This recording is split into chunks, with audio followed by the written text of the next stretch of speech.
Hey Fundus, welcome into the 24th फंडा of कैचरफ्लाई फंडा। क्या आपने कभी किसी को बिना हाथ लगाए कान हिलाते हुए देखा है?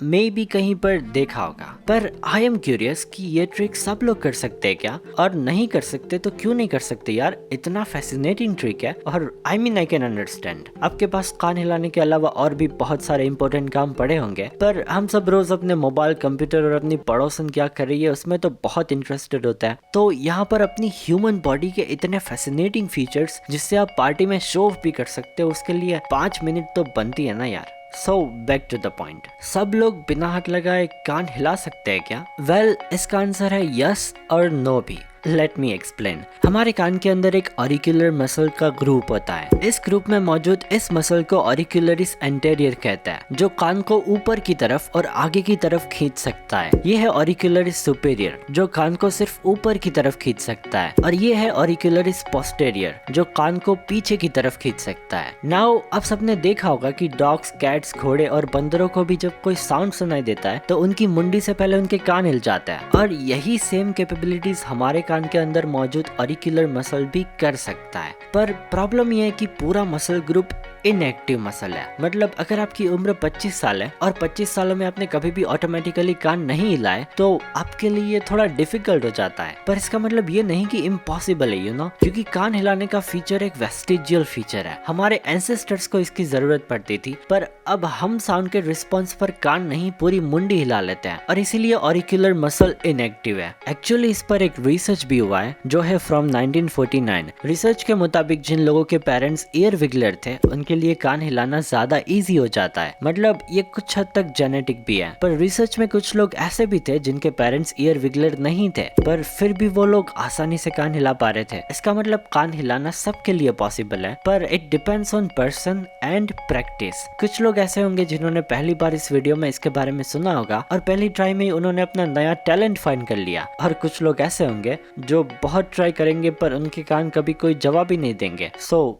All the best. पर अगर आपके कान नहीं हिलते तो उदास होने की कोई जरूरत नहीं है, क्योंकि हमारी बॉडी में सिर्फ एक ही वेस्टिजियल फीचर नहीं है। Another one is palmar grasp reflex. आपको पता होगा कि जब आप एक छोटे बच्चे के हाथ में अपनी उंगली रखते हो तो उतनी छोटी उम्र में भी उनकी पकड़ कितनी मजबूत होती है, और ये भी है एक ब्यूटीफुल वेस्टिजियल फीचर जो हम सब लोगों ने अपनी लाइफ में एक्सपीरियंस किया है। ये क्लिप है फ्रॉम 1930, जब डॉक्टर्स ने ये डेमोन्स्ट्रेट किया था कि कैसे सिर्फ 1 मंथ ओल्ड बेबी का इनर मंकी अपना पूरा बॉडी वेट उठा सकता है। अनदर वेस्टिजियल फीचर जिसके बारे में आप बार बार सुनते होंगे। अगर ये सुनोगे तो आपके रोंगटे खड़े हो जाएंगे। ये जानने के बाद आपके रोंगटे खड़े ना हो जाए तो बताना। कई यूट्यूबर्स इसे बार यूज करते हैं और आपने सुना होगा, राइट, जिसे हम गूस बम्प भी कहते हैं। गूस बम्प भी एक वेस्टिजियल फीचर है। हमारे एंसेस्टर्स के बॉडी पे हमारे मुकाबले ज्यादा हेयर थे, और कुछ अदर एनिमल्स भी जैसे कि डॉग्स, कैट्स और कुछ बर्ड्स को भी आपने देखा होगा जो इस फीचर का यूज करके कोल्ड एनवायरनमेंट में भी अपनी बॉडी को वार्म रख पाते हैं। और कुछ मेमल्स ऐसे भी होते हैं जो फाइटिंग के वक्त गूस बम्प का यूज करके अपनी बॉडी को थोड़ा बड़ा दिखाने की ट्राई करते हैं ताकि सामने वाला डर कर भाग जाए। पर इवोल्यूशन के चलते हमारे लिए अब ये फीचर इतना यूजफुल नहीं है। पर आज भी जब कोई इमोशनल मूवमेंट आती है लाइफ में, तब हमारे हेड्स के साथ कनेक्टेड मसल आज भी एक्टिवेट हो जाते हैं, जिससे हेयर एक बम्प के साथ एकदम स्ट्रेट और स्ट्रिक्ट हो जाते हैं, जिसे हम कहते हैं रोंगटे खड़े हो जाना या फिर गूस बम्प।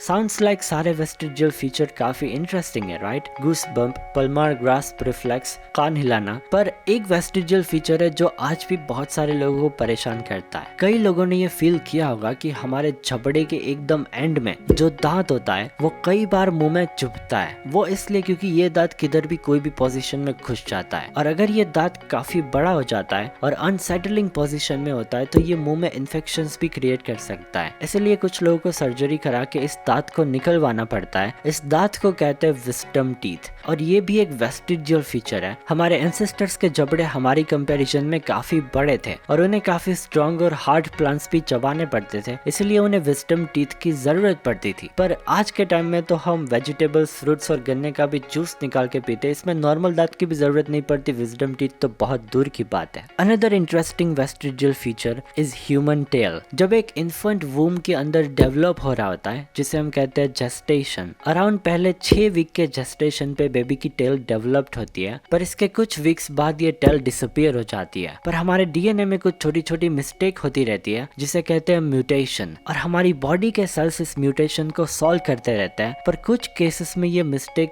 छूट जाती है। और इस रेयर म्यूटेशन की वजह से बहुत ही रेयर केस में बेबी बोर्न होता है with a true vestigial human tail. Now अब अगर आपको गेटरफ्लाई फंडा के और वीडियोस देखने हैं तो आप इनमें से कोई भी एक वीडियो पर क्लिक कर सकते हो, और अगर आपको गेटरफ्लाई फंडा के वीडियोस आगे भी देखने हैं तो सब्सक्राइब करके नोटिफिकेशन बेल भी ऑन जरूर कर लेना, और इस वीडियो को अपने फ्रेंड्स एंड फैमिली के साथ शेयर भी जरूर करना। See you in next video. Thank you for watching, enjoy.